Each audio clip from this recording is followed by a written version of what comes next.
I am a candy cadet. Come get your candy here. I have candy all day, every day. Candy, candy, candy.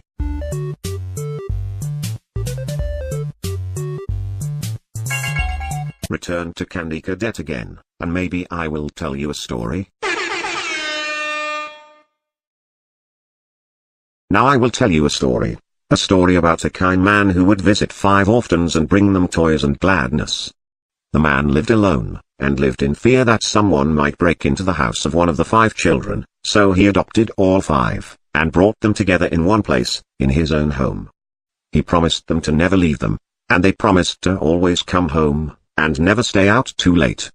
He left one day to buy food, his heart being filled with gladness, but returned to find that the burglar had chosen his home, and killed all 5 of the children. The man could only afford one coffin, so he stitched the 5 bodies together to make one, and buried the child. That night, there was a knock at the door. Now I will tell you a story about a little boy.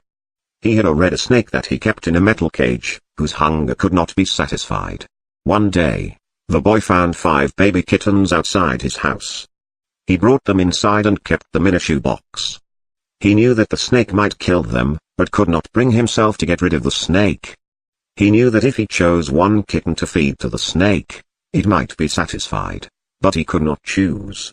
So, he went to bed, leaving the cage open. The snake went to the shoebox, chose a kitten at random, and ate it. After 5 nights had gone by, the boy was full of regret, and cut snake open. He pieced the remains together, and put the kitten back into the shoebox. Now I will tell you a story about a young woman who was sealed in a small room. In the room was a furnace, and 5 keys. She was told that each of the 5 keys would unlock one of 5 doors outside her room. Inside each room was a child that she could take with her as she fled the building. But she was only allowed to leave her own room with 1 key, not all 5. Desperate to find a way to save all 5 children, the woman melted the 5 keys together in the furnace to create a single key, hoping it would unlock all 5 doors. Of course, it did not work that way. Now her key opened none of the doors. Rather than leaving her room with a key to 1 life, she had taken with her the key to 5 deaths.